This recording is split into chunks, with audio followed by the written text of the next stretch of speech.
Himachal Pradesh public service commission में नई भर्तियों का स्केड्यूल किस तरह से रहेगा, क्या युवाओं के लिए नया है, इन सभी विषयों पर चर्चा करने के लिए Himachal Pradesh public service commission के चेयरपर्सन रामेश्वर सिंह ठाकुर भी हमारे साथ इस खास संवाद में मौजूद हैं।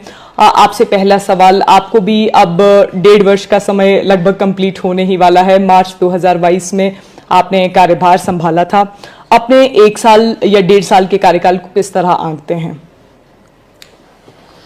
अगर आप उपलब्धियों के हिसाब से देखें तो मैं इनको उपलब्धियां नहीं मानूंगा, क्योंकि कमीशन का जो रूटीन काम है वही काम कर रहे हैं। हमने कोशिश की है कि जो हमारा बैकलॉग था, जो पिछली कुछ भर्तियां नहीं कर पाया था कमीशन किन्हीं कारणों से, उनको दूर किया जाए और जो नई हमारे पास सरकार ने रिक्विजिशन भेजी है उनको एडवर्टाइज करके उनकी जल्दी से जल्दी भर्ती की जाए। तो मैं बड़ा सेटिस्फैक्ट्री इस टेन्योर को मानता हूँ।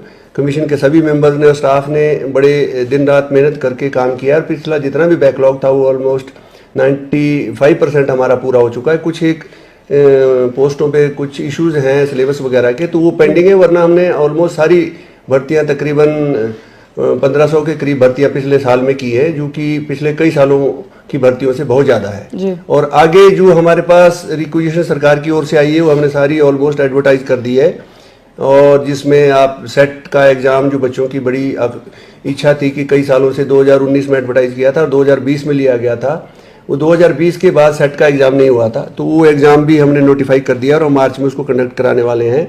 फिर एक बहुत बड़ा एग्ज़ाम पीजीटी का है जो कमीशन करवाता है, वो भी ऑलमोस्ट जिसमें 580 के आसपास मेरे ख्याल वैकेंसीज हैं, वो भी हम करने जा रहे हैं। तो काफ़ी बड़े एग्जाम हमारे पास है और तकरीबन अभी पाइपलाइन में जो एडवर्टाइज की जा चुकी है जिसमें सेट को अलग रखा जाए, क्योंकि उसमें वो तो एक एलिजिबिलिटी टेस्ट है, लेकिन बाकी जो वैकेंसीज हैं वो ऑलमोस्ट 700 के करीब वैकेंसीज हमने एडवर्टाइज कर रखी है जिनकी प्रोसेस चल रही है।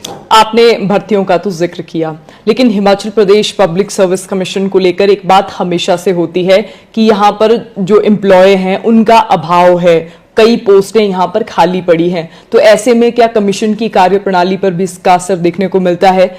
सवाल आपसे ये है कि क्या प्रदेश के मुख्यमंत्री से भी इस बारे में कोई बातचीत हुई है क्या? हमारे पास कुछ वैकेंसीज खाली हैं और उसके अभाव में निश्चित तौर से हमारी कार्यप्रणाली पे थोड़ा प्रभाव पड़ता है, लेकिन मैंने जैसे पहले कहा हमारे सारे कर्मचारियों ने पिछले मेरे 1.5 साल के टेन्योर में बहुत ज़्यादा मेहनत की है, एक्स्ट्रा काम भी किया है और कोशिश की है कि इस जो हमारे पास रिक्तियां हैं विभिन्न पदों पे, उसका हमारी कार्यप्रणाली पर कोई असर ना पड़े। हमने सरकार से मुख्य सचिव के माध्यम से ये मुद्दा उठाया है। इसमें कुछ तो इश्यूज ये है, में हमारे पास एलिजिबल कैंडिडेट्स एम्प्लॉयज़ नहीं है जिनको हम प्रमोट करके उन वैकेंसियों को भरें, तो वो मेन मुद्दा है। तो उस मुद्दे को सुलझाने की कोशिश की जा रही है, लेकिन हम अपनी कार्यप्रणाली पे इसका कोई असर अभी तक नहीं कर। हिमाचल प्रदेश कर्मचारी चयन आयोग हमीरपुर की जब बात हुई थी, मुख्यमंत्री ने भंग कर दिया था। उसके बाद आप लोगों पर रिजल्ट का भी प्रेशर था कि आप लोगों को ही अब रिजल्ट बनाना है, कुछ उसका कामकाज आप लोग भी देख रहे थे। उसमें अब क्या सुधार हुआ है? उस समय से लेकर अब तक आप इस पूरे टेन्योर को किस तरह देखते हैं? हमारे पास सरकार ने कुछ एक रिजल्ट बनाने को दिए थे, वो हमने प्रकाशित कर दिए थे। कुछ एक एग्ज़ाम भी हमें दिए हैं, जैसे कंडक्टर का एक बहुत बड़ा एग्ज़ाम था, मेरे 360 के करीब उसमें रिक्तियां थी जो हमने दिसंबर में कंडक्ट कराया था और अभी हमने उसका रिजल्ट निकाल दिया है कुछ दिन पहले। अब डॉक्यूमेंट वेरिफिकेशन के बाद हम कोशिश कर रहे हैं जल्दी से जल्दी उसका फाइनल रिकमेंडेशन बना कर सरकार को भेज दें। उसके अलावा भी जो सरकार कुछ एक हमीरपुर की भर्तियों का कुछ एक जो पोस्ट है उनका काम हमें दे रही है, तो उसको भी हम जो हमारा रूटीन शेड्यूल है उसमें एडजस्ट करके कोशिश कर रहे हैं कि उनको जो भी हमारी क्षमता में है उसको हम उस क्षमता के अनुसार पूरा करें, ताकि युवाओं में किसी भी प्रकार का कोई ऐसा ना लगे भी हमारी भर्तियां नहीं हो रही है। तो हम उस काम को भी कर रहे हैं अपनी क्षमता के साथ। अभी आपने भी देखा होगा, हाल ही में युवा प्रदर्शन कर रहे थे कि हमारे जो पेंडिंग रिजल्ट्स हैं वो निकाले जाएं। कई बार युवा भी कुछ समझ नहीं पाते हैं कि कहाँ ग्लिच एक्चुअल में है, क्योंकि मुख्यमंत्री भी बार बार कहते हैं कि हम तो इच्छुक हैं युवाओं को रोजगार देने के। Himachal Pradesh public service commission में अभी तक कोई ऐसी भर्ती है जिसका रिजल्ट अभी तक नहीं निकला है क्या?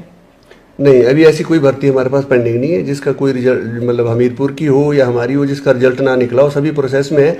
सरकार ने विभिन्न जो हमीरपुर कमीशन में कई लीगल मसले भी हैं, कोई केसेस चल रहे हैं, कई और इश्यूज हैं, तो उनके अलावा जो सरकार भी उसका अपने हिसाब से उसको हमारे पास भेजती है और हम उसका जब भी हमारे पास कोई आता है तो प्रायोरिटी पे उसको पूरा करने की कोशिश करते हैं।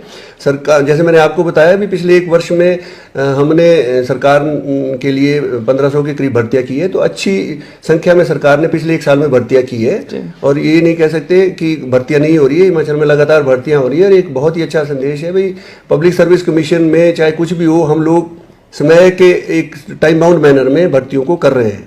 जी, आने वाले समय में युवा अब आपकी ओर भी देख रहे हैं कि कुछ तो सुधार हुआ भी है और कुछ आने वाले समय में भी होगा। अब Himachal Pradesh public service commission के थ्रू जो आने वाले समय में भर्तियां निकलेंगी वो कौन कौन सी रहेंगी? क्योंकि कई बार अभी भी बच्चे बात कर रहे थे, एलाइड एग्जाम है, हिमाचल एडमिनिस्ट्रेटिव सर्विसेज हैं, अब उनका क्या स्टेटस है? वो सब रूटीन, वो एक हमारे एक शेड्यूल के हिसाब से चलती है। हिमाचल अलाइड की हमने एडवर्टाइजमेंट कर रखी है जी। और उसमें हम इंतजार कर रहे भी सरकार उसमें कुछ और रिक्तियां भी, कुछ वैकेंसीज और भेज दे, क्योंकि अलाइड में एक बहुत बड़े स्तर पर बच्चे उसकी तैयारी करते हैं और काफ़ी संख्या में तकरीबन 40-50 हज़ार बच्चे, जो हमारा एक्सपीरियंस है, कमीशन के आंकड़े हैं, इसमें अपीयर होते हैं। तो अगर जितनी ज़्यादा वैकेंसी होगी उस एग्ज़ाम को कंडक्ट करने का उतना ही तभी फ़ायदा है, क्योंकि एक एग्ज़ाम को कंडक्ट करने में बहुत ज़्यादा खर्चा आता है। सरकार का भी, कमीशन का जो बजट है सरकार देती है और बहुत खर्च आता है, तो जितनी वैकेंसीज का नंबर बढ़े तो उस एग्ज़ाम को कंडक्ट करने का फ़ायदा है। तो हम कोशिश कर रहे हैं भी उसमें और कोई वैकेंसी आए और उसको हम जल्दी कंडक्ट कर देंगे। जहाँ तक एचएस का सवाल है, वो हम पिछला एचएस का प्रीलिम्स भी हमने ले लिया था, फिर हम मेंस भी ले चुके हैं और मेंस का हम रिजल्ट निकालने वाले हैं और इंटरव्यू लेके पिछली जो प्रोसेस है उसको पूरा करके आगे वाली हम फिर जैसे ही सरकार से हमारे पास रिक्वेजिशन आती है हम अगला प्रोसेस भी शुरू कर देंगे। मेंस का रिजल्ट कब तक आ जाएगा? अभी जल्दी हम निकालने वाले हैं जी। इसके अलावा हिमाचल प्रदेश में आपने कहा कि पीजीटी की भर्ती होने वाली है, क्योंकि इस बार मुझे लगता है कि बहुत ज्यादा आप लोगों ने भर्तियां भी निकाली हैं, मुख्यमंत्री भी बार बार कह रहे थे, तो इस बार उसका पूरा स्केड्यूल अब किस तरह का रहेगा, क्योंकि कितने बच्चों ने अप्लाई किया है? पीजीटी के लिए काफ़ी वैकेंसी है मैंने जैसे आपको बताया 580 के करीब शायद वैकेंसीज हैं और मोर देन 40,000 ने अप्लाई किया हुआ है। तो उसका एग्ज़ाम हम लेंगे और उसके बाद, क्योंकि वो क्लास 3 की वैकेंसीज है, वो रिटर्न बेस्ड ही सारा उसका रिजल्ट निकलता है, तो जल्दी से रिजल्ट निकाल के सरकार को अपनी रिकमेंडेशन भेज देंगे।